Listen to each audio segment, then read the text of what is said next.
Hey guys, welcome back to another video. And today we're going to be looking at how to sell your trees. So today we're going to be looking at 5 steps to selling your trees. And this doesn't have to be in exact order, but this gives you a good idea of what to expect and what steps to take if you're looking at selling your trees. So step 1 is going to be for you to actually walk through your woods and try and get a feel for if you think there are trees worth selling. So the typical diameter, that's the minimum, would be 18 inches at the base. That's going to be about as small as most mills want to go, and I don't actually recommend cutting it that, but that's going to be about the minimum when it comes to having timber that's going to be worth selling and worth for somebody to come out. And it also comes down to acreage and the amount of timber you have, and obviously, but this is a good starting point on figuring out if you have anything worth selling. And if you're going through and measuring a lot of trees that are right at 16, 18, 20 inches, it's probably going to be pretty young. You can still get somebody out to come and look at it. But if you're measuring a lot of trees, you're measuring 20, 22, 25, even up to 30 and 40 inches, you definitely have trees worth selling. Even if you're not quite sure though, you can always check with your consultant. Always don't be afraid to get somebody out and actually take a professional look at it. That's what they're there for. But this just gives you kind of an idea if you feel like you have something or not worth offering. So that brings us into step 2, actually finding a consultant. Now, this is big. This is probably the most important step out of this whole thing. You want somebody that is going to have the heart of a teacher. A lot of guys want to come in, make a quick buck, and leave. That's not what you're looking for. You want somebody that's going to explain the process to you. You want to feel like you understand logging as a whole better when you come out. You want to understand why you're doing the diameter cut or the select cut that you're choosing, not some random thing that you just assume, well, this is the only way to do it. You want to know what your options are, and you want to know a little bit better just about the whole industry as a whole after you're done working with them. As for actually finding a consultant, I recommend if you have neighbors that have had their timber cut out before, you can talk to them, see who they went with. You can find guys online. I offer it myself, but just try and find, ideally through somebody else, somebody that is reputable, because a lot of times you don't know if they are until you actually meet them and talk with them. But again, like I said, I want you to look for somebody that is going to be having the heart of a teacher and that you know is reputable, is not going to cheat you in any way. You want somebody that's transparent and explains the process to you. Step 3 is you want to start thinking about some of the goals you have for your property. What do you want to do going forward? Is this a project that you want to allow better deer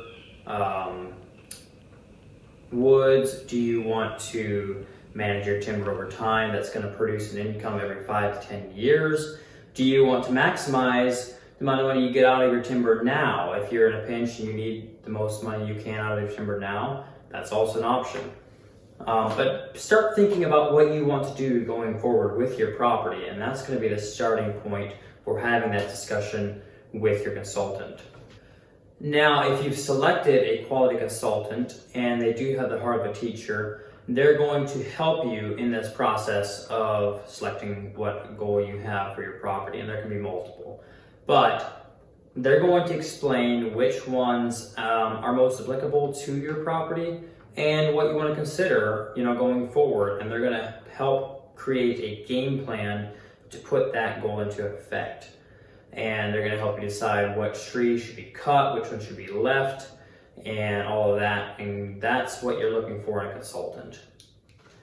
At this point, the consultant is going to then go through your woods and actually see what you have. And he's going to look, just trying to get you some rough numbers and give you an idea of how much timber you have and what that equates to as far as how much money you're going to be getting out of the deal. And he should be explaining to you what his cut out of the deal is as well. And he's going to just give you some ballpark numbers and help you make the decision, okay, is this something I actually want to do? Do I actually want to cut my timber now? Is this what's best for the interest of my property.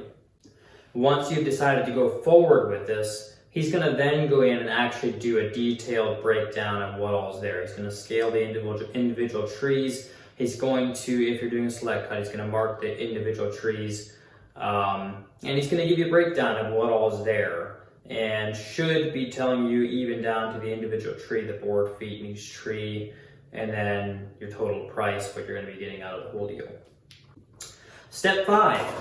So now we have where all the mills come in. So a consultant is generally going to try and get several different companies involved and try and get them to bid on your property so that you get the best possible price. Once you've selected the winning bidder or whoever you do decide to go with, you then form a contract between you, the mill, and the consultant. And ideally, you'll know what is going on in between all three of you. You should be knowing what the consultant is getting paid, you should know what you're getting paid, you should know the whole deal, and there should be complete transparency there. Once you've signed the contract, the mill generally has 1 year to cut the property out. And this is pretty standard and just gives them time in between jobs to get yours done. And once they do move in is when you'll generally get paid though. And this is all pretty general. This is going to vary a lot in between contracts, but this is generally the way they're set up. Sometimes you'll get paid all up front. Sometimes, depending what you want to do, you can get paid percentage on what they get out of the woods. It all depends how you want to set that contract up. And your consultant is going to help you in that process as well. Now, once the crew moves in and begins the logging process, they're going to be cutting the timber, they're going to be skidding it out and trucking it out. Your consultant should be there throughout this process. They should be checking in on the job every week and should be relaying information between you and them, and if there's any problems, generally you want to go to the consultant and he's going to convey that to the property. But if you have any concerns, just go to the consultant. He should be able to take care of that for you. So that's basically all you have to do. It's pretty general, and obviously there's a lot more specifics I can go into, but I hope this helped you understand a little bit better just the process of selling your trees and what it's going to look like or what it can't look like. So if you got anything out of this video, please hit the like button, subscribe, and if you have any comments or questions about the process, please let me know and I'll try and get back to you. See you guys later.